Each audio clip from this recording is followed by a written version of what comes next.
Assalamualaikum warahmatullahi wabarakatuh. Selamat pagi Ananda Ibu semuanya. Bagaimana kabarnya hari ini? Ya, alhamdulillah semuanya sehat ya. Oke, sebelum kita memulai pembelajaran, marilah kita berdoa terlebih dahulu. Untuk ketua kelas, silahkan pimpin doanya.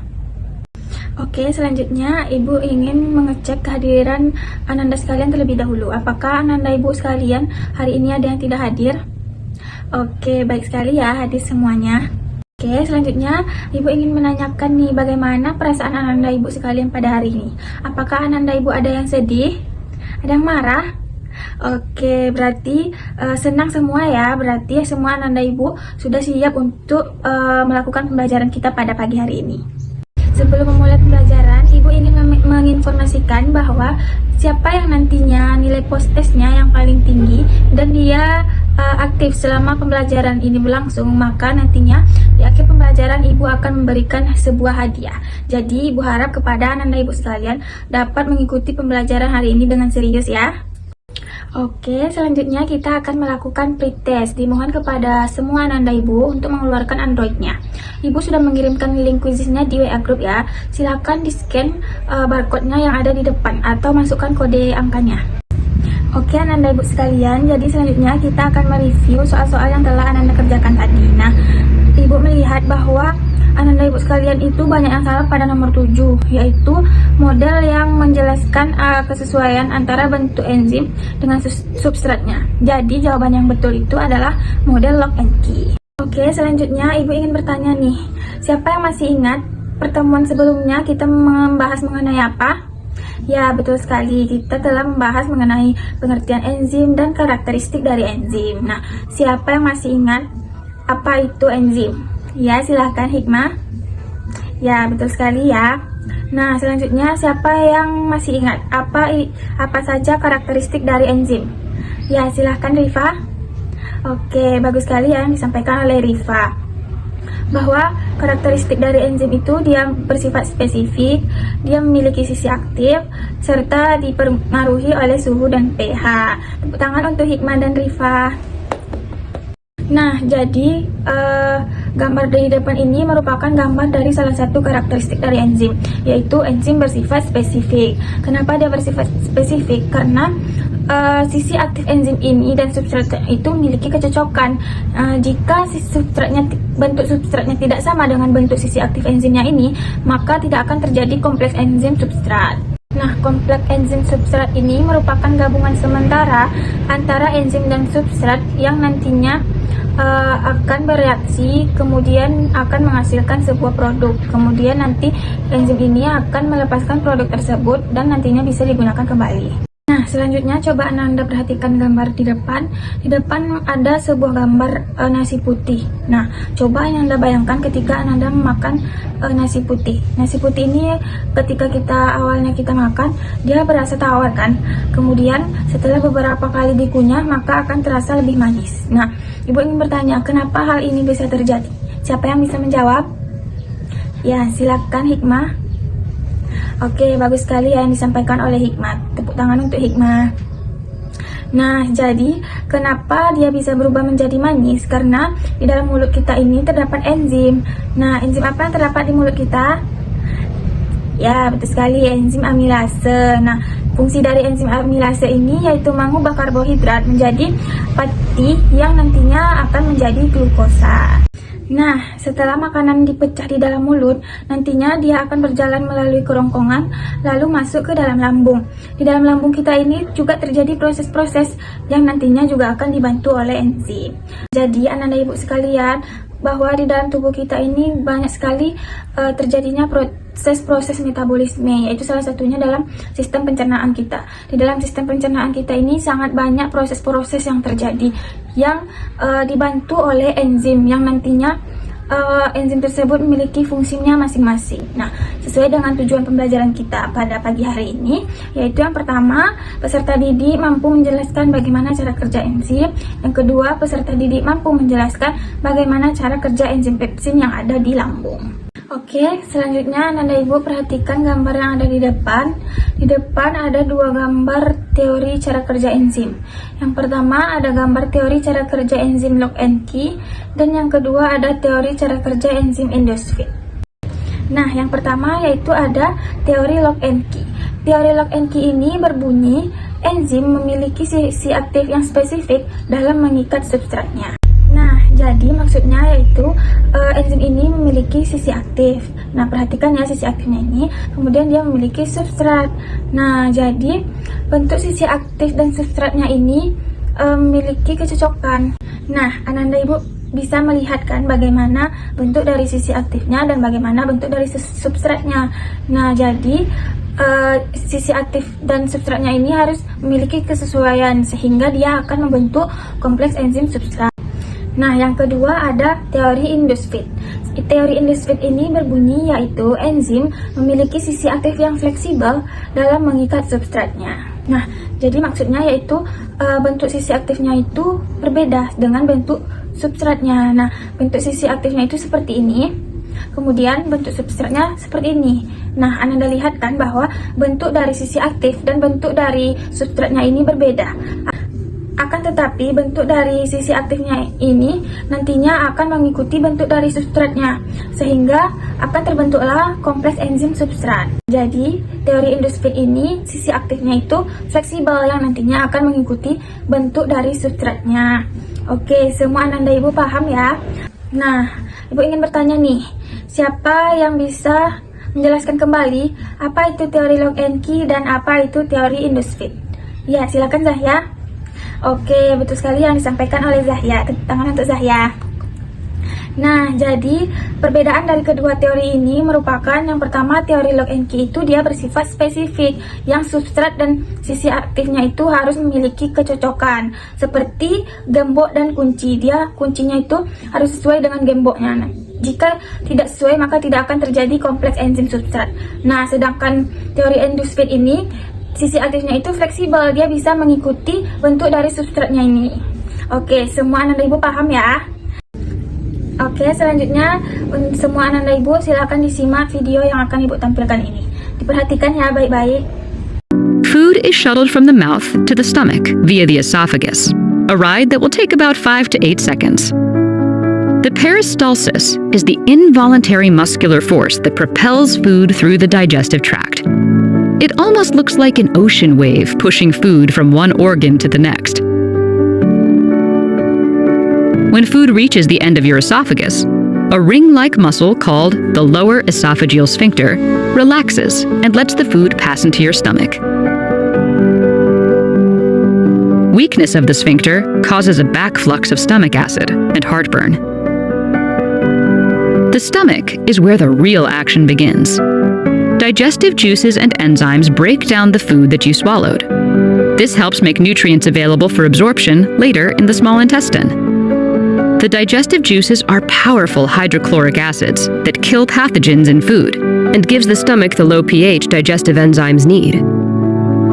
This acid could literally dissolve most of the other organs in your body. Luckily, your stomach contains a thick mucus lining. However, when there's too much acid in the stomach, it can eat away the inner surface of the stomach, causing an ulcer. The process of digestion takes longer for some types of food than others. Simple carbohydrates, such as an energy drink, break down the fastest. Setelah Ananda Ibu semua menonton video yang Ibu tayangkan tadi, apakah dari Ananda Ibu semua ada yang ingin ditanyakan mengenai video tadi? Ya, silakan Pria. Oke, bagus sekali ya pertanyaan Pria. Jadi pertanyaan Pria ini yaitu apa enzim yang ada di lambung dan apa fungsinya? Siapa yang bisa menjawab apa fungsi dari enzim pepsin ini? Ya, silakan Zahya. Oke, bagus sekali yang disampaikan oleh Zahya. Jadi fungsi enzim pepsin ini merupakan dia bisa memecah protein menjadi molekul-molekul kecil yaitu dalam bentuk asam amino. Nah, enzim pepsin ini terdapat di dalam lambung kita yang membantu proses pencernaan pada tubuh kita. Oke, Ananda Ibu semuanya, selanjutnya kita akan melakukan praktikum. Ibu sudah memberitahukan kan minggu lalu alat dan bahan apa saja yang harus dibawa hari ini.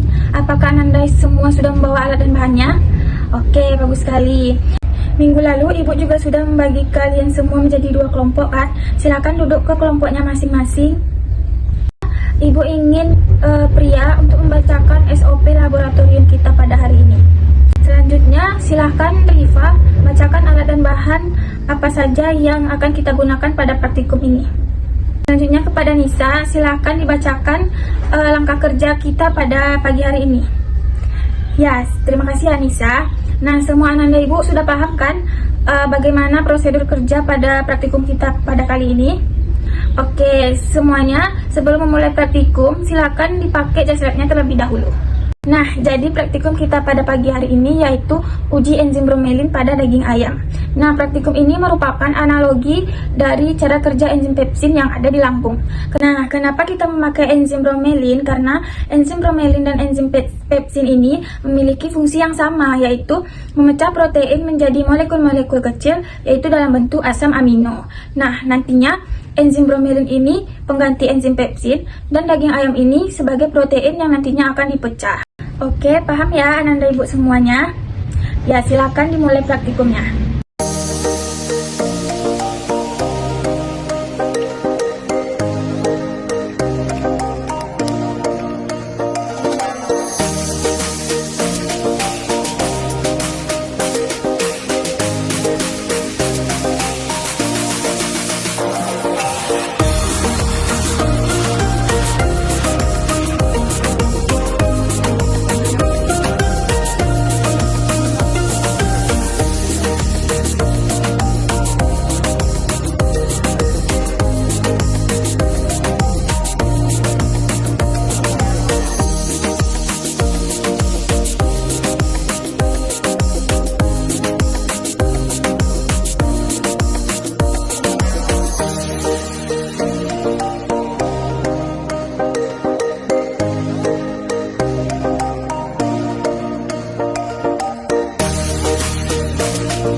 Ibu semuanya, apakah semua sudah selesai? Nah, selanjutnya kita akan melakukan presentasi. Kepada kelompok 1 dipersilahkan untuk mempresentasikan hasil diskusinya.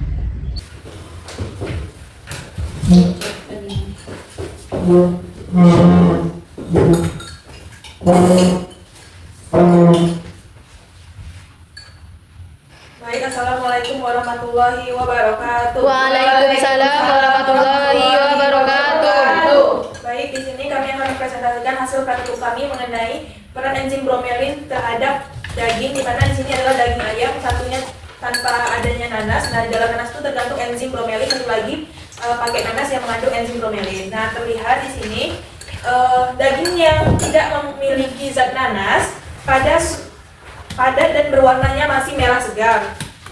Setelah direndam, dia menjadi pucat dan sedikit lunak dan masih padat dan keras. Berbeda halnya dengan daging ayam yang direndam oleh jus nanas, di mana terlihat dia sudah warna pucat. Kemudian ketika ditekan nantinya, dia akan mengalami penerunakan atau dagingnya itu sudah tidak sepadat awal seperti yang pada air biasa.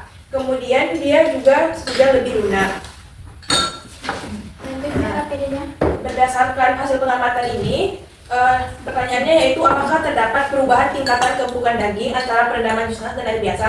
Ini pada praktikum ini kami melihat terjadi perubahan keempukan daging, di mana pada nanas daging ayamnya lebih empuk ketika kita tekan dan dagingnya berwarna pucat. Sedangkan pada air biasa dagingnya seperti biasa, yaitu masih keras dan padat.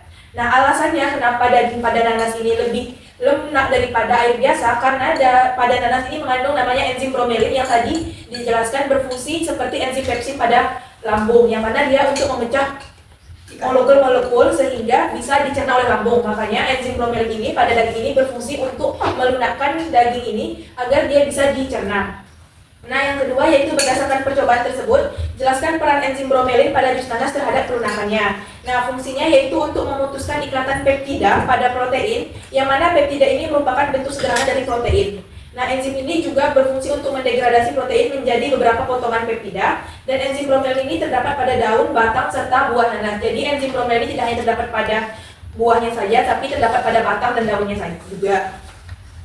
Nah, yang ketiga yaitu apa fungsi enzim bromelin yang terdapat pada jus nanas? Fungsi enzim bromelin pada jus nanas adalah sebagai biokatalisator yang mempercepat reaksi pemecahan protein menjadi asam amino.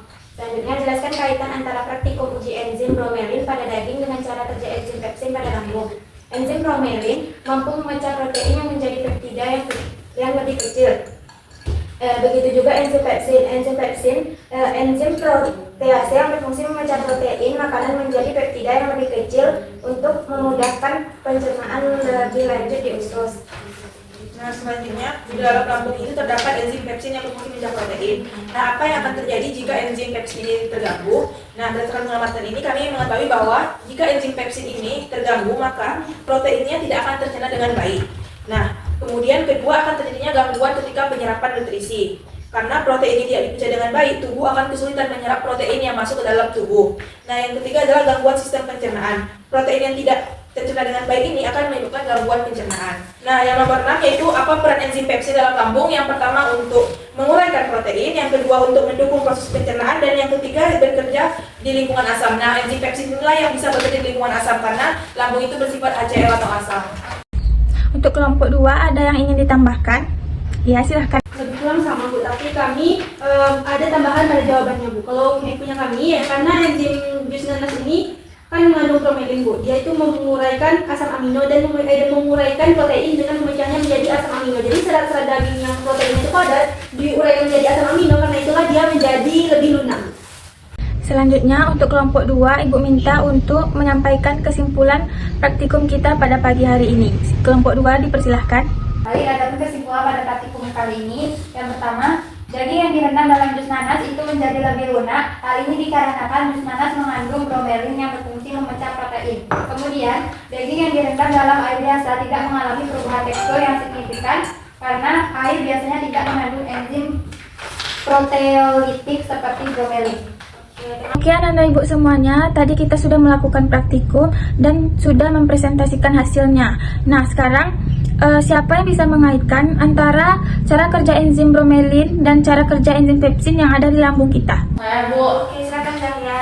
hubungannya yaitu seperti yang sudah dijelaskan tadi bahwasanya makanan itu dicerna dari mulut, esop kerongkongan, esofagus. Nah, makanan yang dimakan itu berupa kim. Kim ini diibaratkan sebagai sepotong daging. Nah, sepotong daging itu kan merupakan dia memiliki tekstur yang padat dan juga dengan tekstur daging yang keras. Nah, dengan adanya enzim pepsin di lambung, dengan lambung itu dia harus menggunakan gerak peristaltik yaitu seperti meremas. Enzim pepsin ini berfungsi untuk mempercepat atau sebagai biokatalisator pada saat proses biologisnya, yang dimana enzim pepsin ini memecah protein-protein yang ada di daging atau makanan tersebut sehingga menjadi molekul-molekul sederhana yang mudah diserap oleh lambung. Nah, hubungannya dengan enzim bromelin yaitu cara kerja dan juga fungsi pada enzim tersebut sama, dikarenakan enzim bromelin juga berfungsi sebagai memecah protein yang ada pada makanan sehingga dapat dilihat tadi bahwasanya terjadinya perubahan tekstur pada daging ayam yang dari awalnya padat sehingga berubah menjadi lunak. Hal tersebut merupakan salah satu perbedaan yang dimana terjadinya kalau di lambung manusia itu ada enzim pepsin sedangkan di nanas itu ada enzim bromelin. Nah, jadi enzim bromelin dan enzim pepsin ini dia memiliki fungsi yang sama, yaitu memecah protein menjadi molekul-molekul kecil seperti asam amino. Tetapi di sini ada perbedaan, yaitu enzim pepsin ini terdapat di lambung kita, sedangkan enzim bromelin ini dia terdapat di tumbuhan, yaitu di dalam buah nanas. Oke, anak-anak ibu semuanya, jadi kesimpulan pembelajaran kita pada pagi hari ini yaitu yang pertama, kita sudah mengetahui bagaimana cara kerja enzim, yaitu ada dua teori. Yang pertama, model lock and key, yaitu yang bersifat spesifik. Yang kedua ada model Indosfit, yaitu yang bersifat fleksibel. Dan yang kedua, kita sudah mengetahui Yang kedua yaitu kita sudah mengetahui di dalam lambung kita ini terdapat enzim yaitu enzim pepsin yang berfungsi untuk memecah protein menjadi molekul-molekul kecil yaitu dalam bentuk asam amino. Juga kita mengetahui bahwa ada enzim lain yang fungsinya sama dengan enzim pepsin ini yaitu enzim bromelin yang terdapat pada tumbuhan yaitu pada nanas. Oke Ananda Ibu sekalian, selanjutnya kita akan melakukan post test. Silakan kepada Ananda Ibu dibuka terlebih dahulu JustLab-nya. Oke, selanjutnya keluarkan Android Ananda Ibu. Oke, silakan di scan kode barcode yang ada di depan. Ibu sudah mengirimkan link quiznya di grup WA. Oke, sudah siap semuanya? Baik, kita akan melihat siapa yang nilainya paling tinggi pada post test kita pada pagi hari ini. Oke, jadi nilai post testnya yang tertinggi yaitu Risa. Tepuk tangan untuk Risa. Oke, Ibu melihat Ananda Ibu semuanya sudah paham ya dari soal-soal yang telah Ibu berikan tadi. Oke, sesuai dengan kesepakatan kita tadi bahwa siapa yang aktif saat pembelajaran di kelas dan siapa yang nilai post testnya tertinggi, Ibu akan memberikan hadiah. Nah, jadi yang mendapat hadiah pada pagi hari ini yaitu Risa, Priya, Orin, dan Zahya. Silakan maju ke depan. Oke, silakan duduk kembali ke tempatnya masing-masing. Selanjutnya, Ibu ingin bertanya. Nah, setelah Ananda Ibu sekalian mempelajari materi kita pada pagi hari ini, hal baru apa yang kira-kira Ananda semua dapatkan? Ya, silakan Rifa. Jadi Rifa jadi tahu bahwasannya selain enzim pepsin ternyata ada enzim yang dapat memecah protein yaitu enzim bromelin yang terdapat dalam buah nanas. Makanya itu selama ini kita tahu bahwa beberapa orang itu memasak daging dengan merendamnya dulu di larutan nanas. Oke, bagus sekali ya Rifa. Ada yang ingin menambahkan? Saya Bu. Silakan Zahya. Jadi Bu, hal baru yang didapatkan selain dari proses terjadinya penumpukan pada daging tersebut, kita juga memahami bagaimana cara mekanisme kerja enzim pepsin yang ada di lambung Bu. Nah, umumnya kan tentu kita cuma tahu makanan tuh ditelan aja, jadinya ke lambung. Tapi karena pembelajaran ini kita jadi tahu bagaimana proses pencernaan makanan yang terjadi di lambung Bu. Oke, bagus sekali ya yang disampaikan oleh Rifa dan Zahya. Tepuk tangan untuk teman-teman semua. Oke, Ananda Ibu semuanya, untuk minggu depan silakan mempelajari mengenai faktor-faktor yang mempengaruhi cara kerja enzim. Dan besok kita akan melakukan praktikum uji enzim katalase menggunakan hati ayam. Untuk alat dan bahan yang akan dibawa nanti Ibu share di grup kelas. Sebelum kita menutup pembelajaran kita pada pagi hari ini, silakan ketua kelas pimpin doa terlebih dahulu. Oke, sekian pembelajaran kita pada pagi hari ini. Terima kasih untuk semuanya. Assalamualaikum warahmatullahi wabarakatuh.